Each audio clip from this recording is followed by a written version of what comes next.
छिनार के जानी कते ना बिया बो देखला छठ के प्रसादी खाई नहीं ओकर बाद से पेट सो गन छठी माई की पड़ा रहे हमरा ऊपर की पड़ा रहे हो जी हमसे हमसे बोले बतिया के पड़ी कारे करम भैया कारे चुड़ू का क्या हालचाल कुछ हो ना हालचाल उनके जाते हैं डॉक्टरी में पहला वाला करे मुख पे से बनले का खुदा अरे बिया है को बुढ़ौती में यो कुल काम करत हुआ तो कबे तू बुढ़ा बूढ़े लगा तू तो के हमके भाभी ले चले क्या भाभी पकड़ के टांग लगो दिया में आई ना टांग पावत हमन का गोदिया में ई मोटा पेट में निकले कोती हो करो तले का करो होता इनको नहीं का होता अरे बाप रे बाप तब तब ये बैठा तो हम ना कुछ ना रो देवा हम दे और पटेल थोड़ा है ताकत हां बात सही करो भाभी तब जा जाता गाड़ी आगे बढ़ी चलो चलो गाड़ी आगे बढ़ी की गाड़ी तनी बोला हो दे तो पता चली ले चलो बुढ़ौतियों में थुक दे आप मुंह पाप ले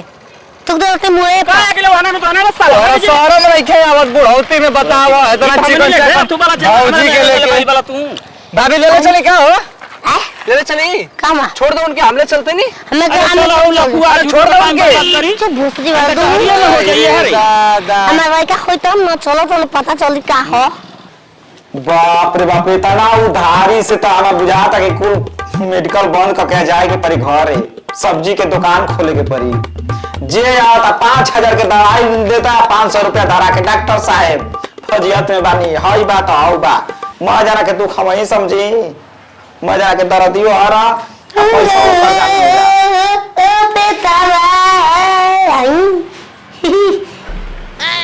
खाइयो थे बगा को हां पृथ्वी जब भेजा हम काज पखावा बानी हो माई बैठी ए क्या दिक्कत बा पृथ्वी जब हो जा बात हम काची पे बात नहीं कैसे तू मार देलू पता बा के कर पांच उठैले बड़ू तू जानो हां तक नहीं पता डॉक्टर साहब ट्रैक्टर वो हमारे घर तो को खाला मजाक न करो हमार डॉक्टर साहब ई के कहाला डॉक्टर तना हो जितना रोग होला वो रोग हम खींच लेला अपना सुई के दम पर ओए भोसरी की इतना बढ़िया रोग लौका आँखिया मुदले वाला काहे डॉक्टर साहब पूछा तला छिनाला आदत थवा तोहरो पेटवा उठल बा तारा में कबो बानस पहले जोन बात हमने ने देखा रोग बताइबा कि ये जब भाषण देबई बताओ पूछ ला चोरीला जिला में हमरे सास में जानू तने में अब आए वो बानी हो दिक्कत का बा बियाह वाल बानी अब का तो बिया जा तारा के तो पूछ के बियाह का तो बता दे खाली कि बिया का बानी बियाह हम कहा तो छिनरो की रोग कौन सी दिक्कत का बा बियाह वाला बानी कि पीरा होता कपार बथा तो नहीं कपार बत हो काहे बिना पीरा के उबहरिया तो लेकर माई के ढोल की मंठा में और देखता तो अब तो माई के हम के काता का थो भैया सुनना तनी कि संस्कार इनकर का बा तोहार का मेहर मौग लेखा बैठ के गाड़ी पर हाथ धइले बा बस का करी भैया मेहर मौगे हाल में गुजारा बनता तो हार हालत अब सोच ले कि 5 मिनट तो का दशा के लिए बता हमार का करो के घोड़ा वाला सुई दे पनकर जैसे निकल जइया अब चाहे घोड़ा वाली सुई देला चाहे कोनो दे के मना ला तो बड़ा मर्दे बा हम मेहरारू के मनावे वाला डॉक्टर ने ठीक खोल ले जा दूसरा हॉस्पिटल देखा लवलाइटिस लगा दवाई चाहिए पेट फूल गइल बाबे लवलाइटिस से ना तार गोइल हां पचकावे का उपाय घरे ना रहेला देखो दूसरे के होई अब का जानी अब तो ये ना बताई तब वो रखले वाला त का करी ए भोसरो तू ना रखबो अना के लिए 18000 के चश्मा है डबल लेंस लागल बा माई ए हमके कमल चाहिए कमल के फूल कमर के दवाई मांग तू त मिल जाई ते जा बुझाता कि हम भी आए राजी तो के अलग रूम धरावे के पड़ी 4 दिन से कपड़ा डाल के घूमत है अब का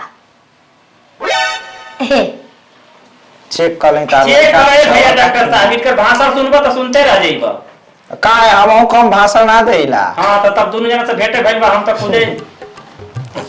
बा इज्जत के हाथ दबो पेटा को ये तो धर यहां नहीं तो कैसे छू लियो ना पेट हो डॉक्टर हो तो इज्जत लूट बगा प्रणाम हम का जानते नहीं। अपने पैसा से टेम्पू के भाड़ा दे दे, गाँव में वो सब चल जाएंगे। तू हाँ हम आला ना पलो तो आला ना हो के बीपी ना बीपी ना बोला ना पलो तो हमारा धड़कन तेज बढ़ जा। हम ताके ध के खाली बता दे। तू छुआ चाहता अरे बिना बिना छुअले कैसे इलाज करिया हो हो चो सुन भैया हमरा वाला छुट्टी है मरद हवा के बरद मर्दे मेहरारू के छुट्टी दे देला डॉक्टर साहब के छुए कि ना जानला डॉक्टर कितना बढ़िया आदमी हो ना पकड़ते नसिया तारा डबल नहीं कबानो सब पेट में मगर हुआ सही कहूं ना कह रे ये बतुआ कैसे तारा लइके नहीं के होके के हम इतना अनुभविक डॉक्टर हई कि खाली डाल के मतलब कि आंख में आंख डाल के हम बता सकीला। तू देखो। दूसरी वाला छीना पोल खोता डॉक्टर के नाम पुकलांग बागा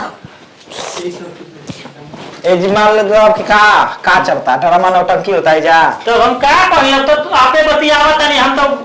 देखत हम एगो खाली एगो है देखा डाल दे हो कह जरा उहे है हम हमरा बस कहीं ना है का चाहता जाए हॉस्पिटल बंद कर हमारे क्या होगा सारा 12 बजे रात के राते खोलवेल बानु सा आके 5 जूता मार के गइल बानु सा आ जूतवा देखी ई टेम्पुवा में कूद गई ये टेम्पू लेके आवत रही हां टम्पू टेम्पू के टम्पू आ सीधे बाड़ू हां कूद के चली आई है कैसे कैसे लेके आई बनी हां आया बढ़िया से देख ले हमारा आफत कैसे हो दूर होको तब कह के ऐसा सुई लगा दे कि ए बोतल काटो जब लड़का है तो देखे का बेचारा जब देखे के तहन तो हम देख लेनी कट अब जब ना देख अब हम का देखी बताओ देखे के रह का गइल बा लड़का हो खादा हम हो है का हो गइल नार वाला का वो वाला ना असली लगा असली वाला हम जानता परम पावन पर हो घोंचू के बस के बात नहीं खे अगर लड़का वाला सुई चलता मारा एकदम घच देना लड़का जा कोदा घरे आराम करा कोदा आज सांझ के किने सांझ बा हो किरिन डूबे अब हम का बताएं हमके तो उजबुक बना लिया जइबा कि हम लिया के जाई लिया जा भैया कुफुत मानेगा कपार हमारा मोरे क्रिया खा कर घर से